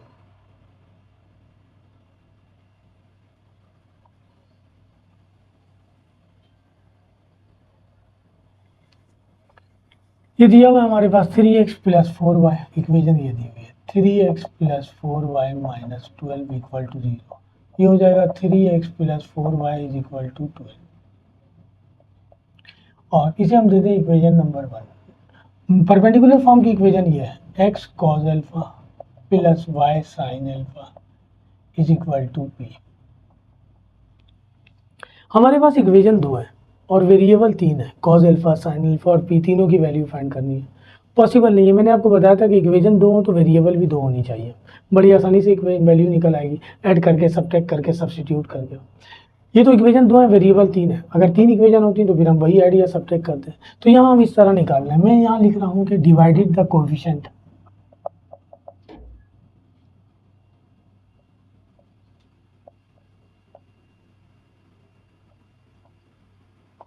Of equation 2 by equation number 1। Equation 2 के कोएफिशिएंट को इक्वेशन नंबर 1 के कोएफिशिएंट से डिवाइड कर देते हैं। cos अल्फा इक्वल x का कोएफिशिएंट है cos अल्फा और यहाँ x का कोएफिशिएंट है 3, y का कोएफिशिएंट है sin अल्फा यहाँ, और यहाँ y का कोएफिशिएंट है 4,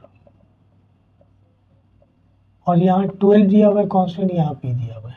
इसको हम लेट कर लें cos alpha divided by 3 sin alpha divided by 4, 12 divided by p equal to k। इन सबको k के इक्वल ले लें, ये भी k के इक्वल, ये भी k के इक्वल और ये भी k के इक्वल। तो cos alpha divided by 3 is equal to k। cos alpha की वैल्यू निकालना 3 के, इसे हम देते हैं 3। sin alpha divided by 4 is equal to k। sin alpha की वैल्यू निकाल लें 4k, इसे हम दे दें 4, और p की वैल्यू निकाल लें 12 डिवाइडेड बाई p इक्वल है k के। तो हमारे पास जो है ना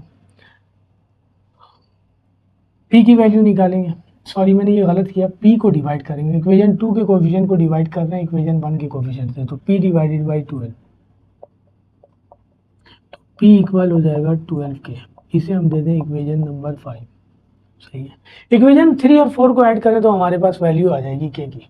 देखिए मैं लिख रहा हूँ squaring and adding equation 1 and 2 and adding equation number 3 and equation number 4। Equation number 3 ये रहा और 4 ये रहा, लेफ्ट को लेफ्ट में ऐड कर देंगे स्क्वायर करके, राइट को राइट में। तो इसको स्क्वायर करेंगे ये हो जाएगा cos स्क्वायर अल्फा, इसको स्क्वायर करेंगे ये हो जाएगा sin स्क्वायर अल्फा, इसको स्क्वायर करेंगे ये हो जाएगा 9k स्क्वायर, इसको स्क्वायर करेंगे ये हो जाएगा 16k स्क्वायर, ये इक्वल होता है 1 के, और ये हो जाएगा 25k स्क्वायर। तो 25k स्क्वायर इक्वल हो जाएगा 1 के, और k स्क्वायर इक्वल हो जाएगा 1 डिवाइडेड बाई 25। k की वैल्यू निकालेंगे तो ये हो जाएगा plus minus under root 1 divided by 25। k की वैल्यू आ जाएगी प्लस माइनस 1 ओवर 5, सही है। यहाँ लिखते हैं हम since p is always positive, p हमेशा पॉजिटिव होगा,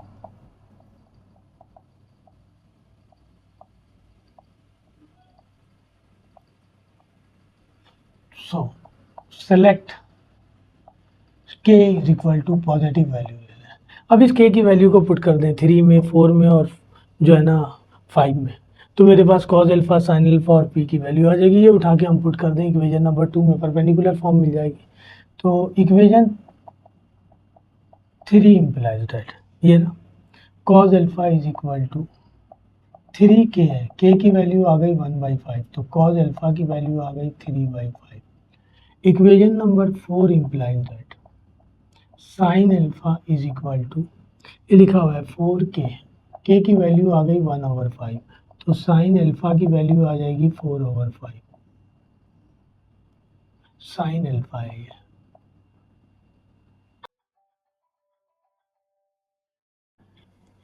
साइन अल्फा की वैल्यू आ गई। अब equation number 5 implies that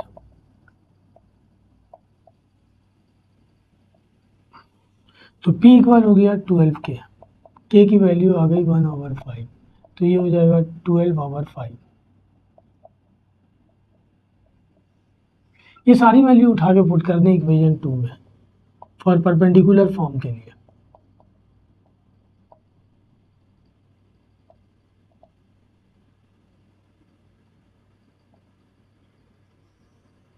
equation 2 implies that, तो ये लिखा हुआ है x cos alpha, cos alpha की वैल्यू आ गई हमारे पास 3/5, y sin अल्फा की वैल्यू आ गई 4/5 इक्वल टू p की वैल्यू आ गई 12/5, तो ये हो जाएगा 3/5x प्लस 4/5y, सही है, प्लस या माइनस 12/5 इक्वल टू 0। ये इक्वेशन परपेंडिकुलर फॉर्म की इक्वेशन हो गई हमारे पास। ठीक है जी, तो ये हमारे पास क्वेश्चन नंबर 10 का पहला पार्ट था। और करके 3 पार्ट और दिए हुए, वो भी करते हैं। सेकेंड पार्ट में कह रहा है कि find an equation of the line through the point.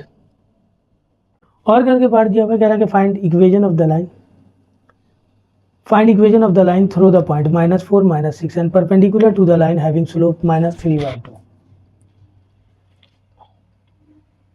हमें एक लाइन की इक्वेशन कैलकुलेट करनी है जो इन पॉइंट से पास हो रही है। पॉइंट ये दिया हुआ है, रफ साइड डायग्राम बना रहा हूँ। पॉइंट दिया हुआ है -4 -6, -4 -6 and perpendicular to the line, और ये लाइन एक लाइन पर परपेंडिकुलर है। ये रिक्वायर्ड लाइन है जिसकी इक्वेशन कैलकुलेट करनी है। और एक और लाइन पर परपेंडिकुलर है जिसका स्लोप दिया हुआ है 3/2। इसे हम 1 से रिप्रेजेंट कर देते हैं, -3/2। हमने इस लाइन की इक्वेशन कैलकुलेट करनी है। जिस लाइन की इक्वेशन कैलकुलेट करनी है उसके बारे में एक इन्फॉर्मेशन ये गिवन है कि वो इस पॉइंट से पास हो रही है, और सेकंड इन्फॉर्मेशन ये गिवन है कि वो इस लाइन पर परपेंडिकुलर है जिसका स्लोप दिया हुआ है। तो कंडीशन परपेंडिकुलर की दी हुई है। मैंने कहा था कि कंडीशन परपेंडिकुलर, पैरेलल या कोई एंगल दे दे, तीनों सूरतों में स्लोप निकलेगा। हम लेट कर लेते हैं slope of required line.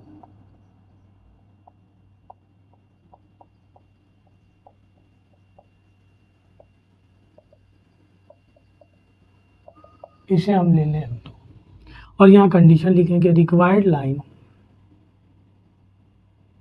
Line is perpendicular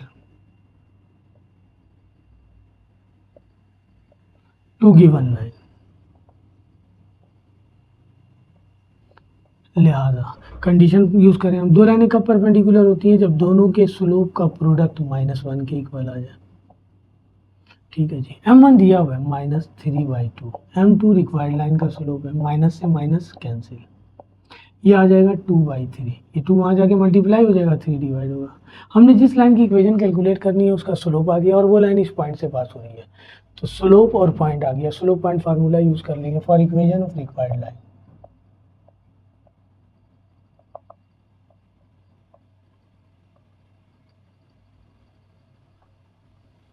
required line के लिए हम ये फार्मूला यूज करेंगे, y -y1 दिया हुआ है -6, M2 आ गया 2/3, x -x1 दिया हुआ है -4, तो ये हो जाएगा y + 6 2/3 x + 4। इसको यहाँ ले क्रॉस मल्टीप्लाई कर दें तो ये हो जाएगा 2 × x + 4 3 × y + 6। आपकी मर्जी, आप इसे यहीं लिखा रहने दें, मैंने यहाँ लिख दिया। ये हो गया 2x + 8, ये हो गया 3y + 18। सबको एक तरफ कर लें, 2x - 3y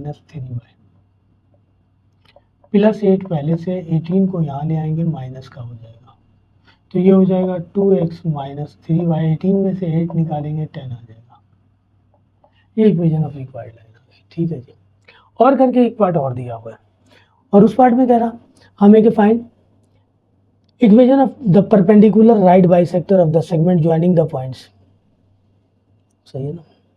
कह रहा find equation of perpendicular right bisector. Right bisector का मतलब वही 90 डिग्री का एंगल बना रहा। सही ना? Joining the points. पॉइंट हमारे पास ये है,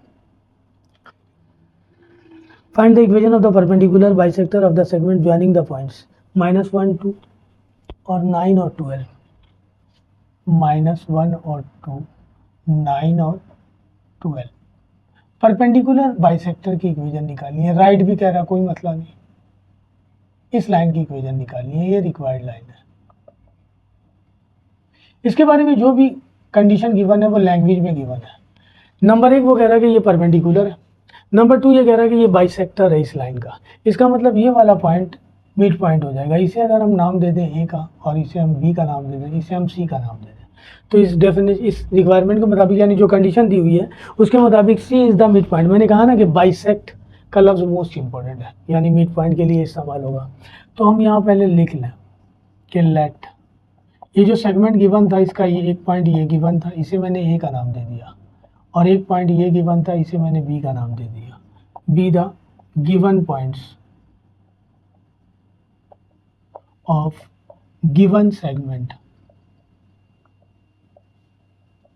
ये गिवन पॉइंट्स है, गिवन सेगमेंट के नाम मैंने डिफाइन किया इसलिए लिखना पड़ा हमें। और C according to condition to given condition, C is the midpoint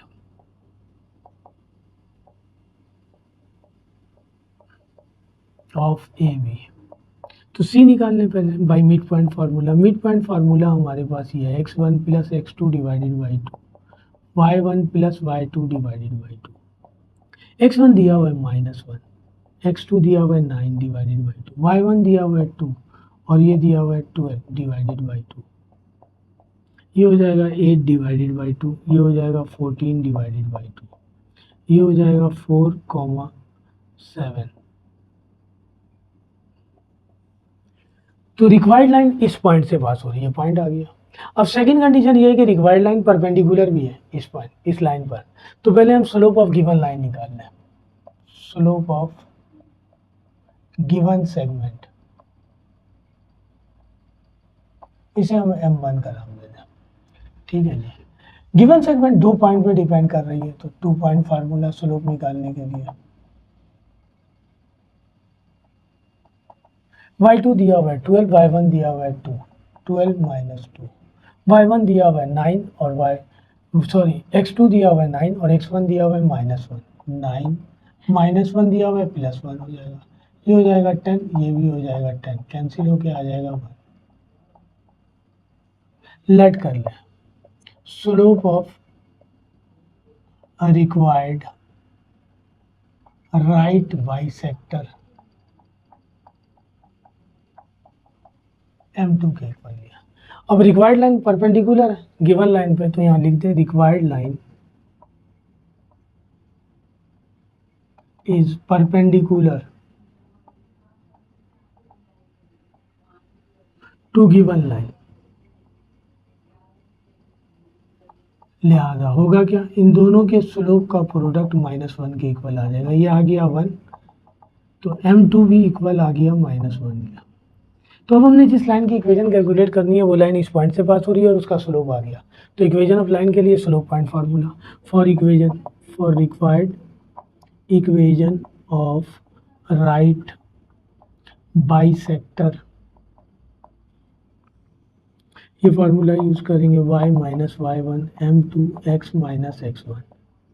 y1 दिया हुआ है हमारे पास 7, M2 आ गया -1, x1 दिया हुआ है 4, ये हो जाएगा y minus 7 minus x plus 4। सबको इस तरफ ले आए, x प्लस y पहले से है, -7 पहले से है, 4 यहाँ आके माइनस का हो जाएगा, ये हो जाएगा x plus y minus 11 equal to 0।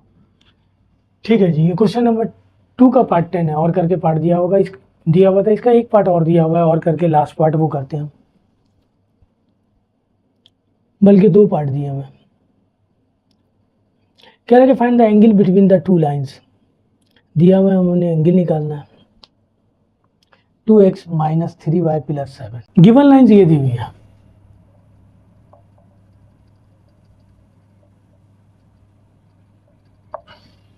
पहली लाइन दी हुई है आपके पास 2x माइनस 3y प्लस 7,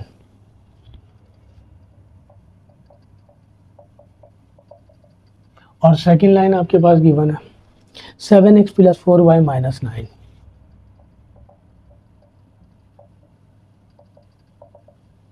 इसे हम 1 दे दें फर्स्ट लाइन, ये है हमारे पास सेकेंड लाइन। अच्छा, हमारे पास डायरेक्शन नहीं गिवन है, डायरेक्शन दे देता तो हम जो है ना एंगल निकालने में आसानी होती है, एक ही निकलता है। डायरेक्शन गिवन नहीं है, दोनों एंगल निकालना पड़ेगा। लेकिन यहाँ पे आपकी बुक में मैं पहले समझा चुका हूँ कि डायरेक्शन नहीं दिया हुआ, आपकी मर्जी आप पॉजिटिव निकाल लें, आपकी मर्जी आप नेगेटिव निकाल लें, चल जाएगा, एक ही एंगल निकाल लें। ये लाइन 1 है, ये लाइन 2 है, ठीक है। 1 और 2 देने के बजाय हम इस तरह लिख देते हैं। स्लोप ऑफ फर्स्ट एंगल निकालना है, स्लोप निकालना है, स्लोप ऑफ फर्स्ट लाइन, यानी अगर दो लाइनें हैं उनके दरमियान एंगल निकालना है, एक L1 है, एक L2 है। अगर हमें डायरेक्शन दे देता ये L1 टू L2 तो M2 माइनस M1 लिखते, और अगर डायरेक्शन ये देता L2 टू L1 तो हम M1 माइनस M2 लिखते। और डायरेक्शन नहीं दिया हुआ है तो प्लस माइनस करके लिखना पड़ेगा फॉर्मूला। आपको ये एक एंगल ले लें, मैं दोनों निकाल देता हूँ आपके लिए। तो एंगल निकालना है, पहले हम निकाल लें स्लोप ऑफ फर्स्ट लाइन।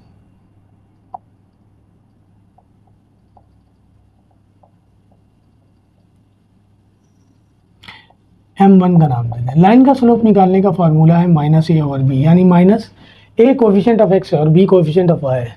तो एक्स का कोफिशिएंट फर्स्ट लाइन में दिया हुआ है 2 और बी का कोफिशिएंट फर्स्ट लाइन में दिया हुआ है -3। तो ये एंगल आ गया। स्लोप ऑफ सेकंड लाइन निकालना है M2, ये भी यही फार्मूला इस्तेमाल होगा, लाइन है तो।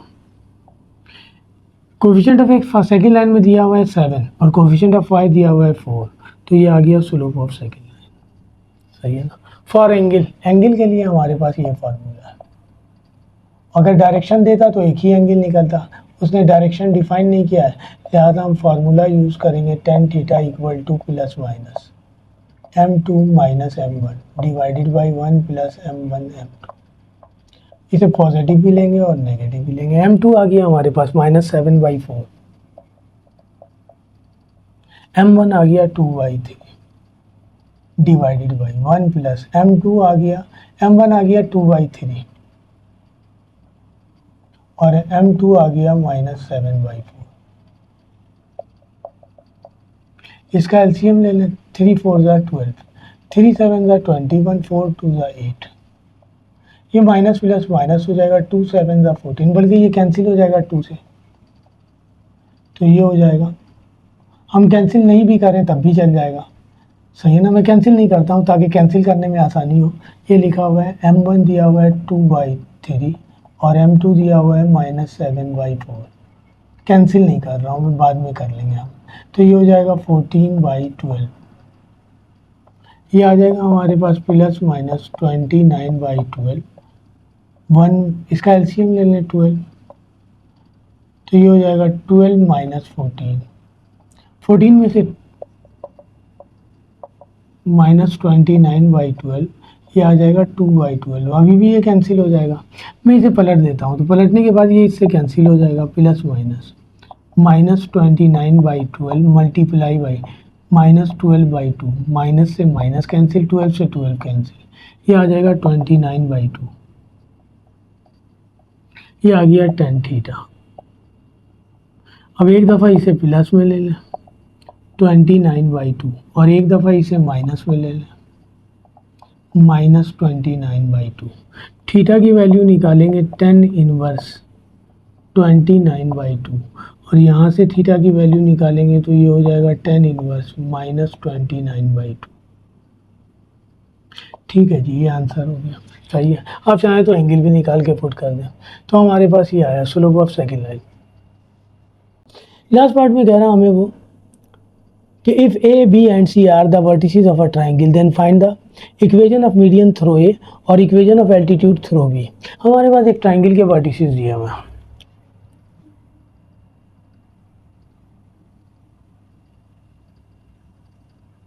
ए बी सी कहीं भी लिख लें, मैं यहाँ लिख लेता हूँ। ए कोऑर्डिनेट ऑफ ए दिया हुआ है आपके पास 2 और 5, बी दिया हुआ है 3 और 7, बी दिया हुआ है 3 और 7, और सी दिया हुआ है हमारे पास 0 और 8। हमें दो इक्वेशन निकालना है। हमें कह रहा है कि find equation of median through A, equation of find the equation of median through A और equation of altitude through B. हमें एक निकालना है equation of median through A.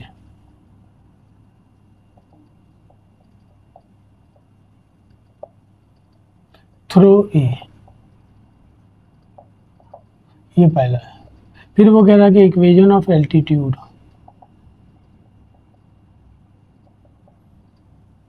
Throw B. सही है, तो पहले ए से मीडियन ड्रॉ कर लें, इसी तरह ड्रॉ होगा। इस लाइन का नाम मीडियन है, तो ये वाला पॉइंट इसका एंड पॉइंट मिड पॉइंट कहलाएगा, इसे हम डी का नाम दे दें। हमने इस लाइन की इक्वेशन कैलकुलेट करनी है। ये लाइन एक पॉइंट ये है जिस पर डिपेंड कर रही है, और दूसरा पॉइंट ये आ जाएगा, तो 2 पॉइंट फार्मूला यूज़ कर लेंगे। डी चूँकि मीडियन है तो डी मिड पॉइंट हो गया। सही है, हम यहाँ लिखते हैं according to given condition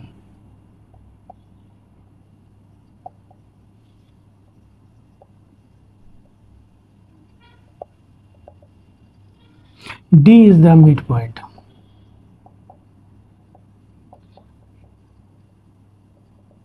of BC का, तो D निकालना है। मिड पॉइंट फार्मूला ये है x1 plus x2 divided by 2, y1 plus y2 divided by 2। x1 दिया हुआ है हमारे पास 3 प्लस 0 डिवाइडेड बाई 2, और ये दिया हुआ है 7 प्लस 8 डिवाइडेड बाई 2, तो ये हो जाएगा 3/2, ये हो जाएगा 15/2। तो हमने जिस लाइन की इक्वेशन कैलकुलेट करनी है वो लाइन 2 पॉइंट से पास हो रही है, ए से और डी से। तो फॉर इक्वेशन ऑफ लाइन निकालने हम 2 पॉइंट फार्मूले से। For equation of median, line का नाम मीडियन है,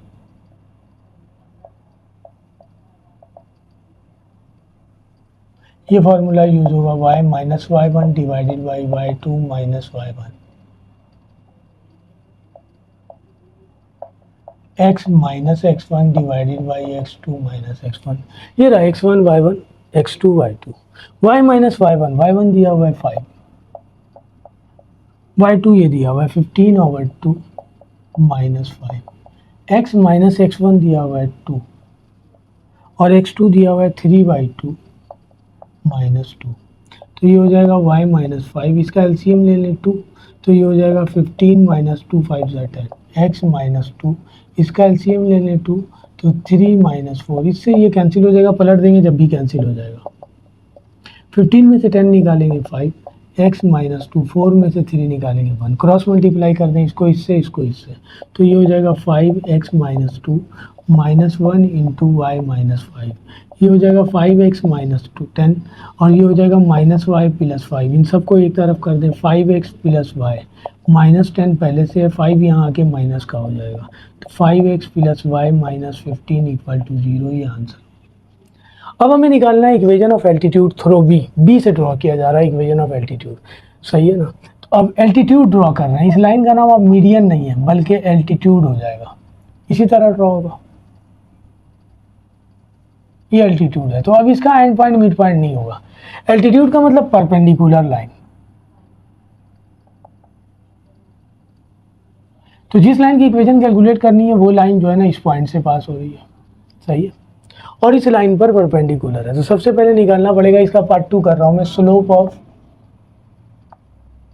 AC, M1 का नाम दे दें। AC एक लाइन है जो 2 पॉइंट पे डिपेंड कर रही है, 2 पॉइंट फार्मूला।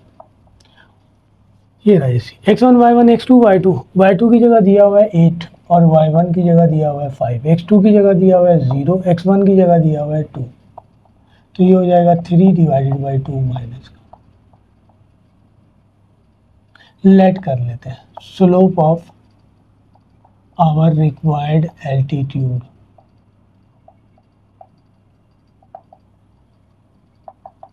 M2। जाहिर सी बात है ये लाइन इस पर परपेंडिकुलर है, तो दोनों के स्लोप का प्रोडक्ट -1 के इक्वल आना चाहिए। सही है ना, हम लिख दें सिंस रिक्वायर्ड लाइन या altitude is perpendicular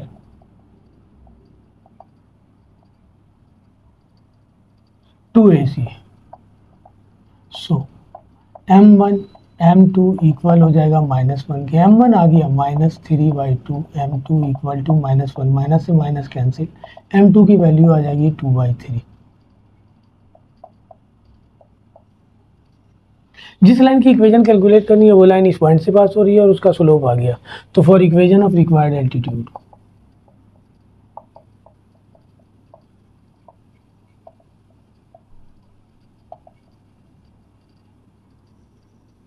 slope point formula y minus y1 m2 x minus x1। y1 दिया हुआ है हमारे पास 7, m2 आ गया 2/3, x माइनस x1 दिया हुआ है 3, क्रॉस मल्टीप्लाई करते हैं इसको इससे, तो ये हो जाएगा 2 into x minus 3 equal to 3 into y minus 7। ये हो जाएगा 2x माइनस 6, ये हो जाएगा 3y माइनस 21। 2x 3y को यहाँ ले आएंगे -3y माइनस 6 प्लस 21, तो ये हो जाएगा 2x माइनस 3y, 21 में से 6 निकाल देंगे 15। ये इक्वेशन ऑफ एल्टीट्यूड आ गया। तो क्वेश्चन नंबर 2 का पार्ट 10 कंप्लीट कर दिया मैंने। बेसिक पार्ट में 5-5, 6-6 सवाल की बने। मैंने कहा ना कि बहुत लेंदी है, मैं 5-5 क्वेश्चन करके सॉल्व करता रहूँगा, अपलोड करता रहूँगा। वीडियो अच्छी लगे तो लाइक कीजिए, सब्सक्राइब कीजिए एंड शेयर भी कीजिए। अल्लाह हाफिज़।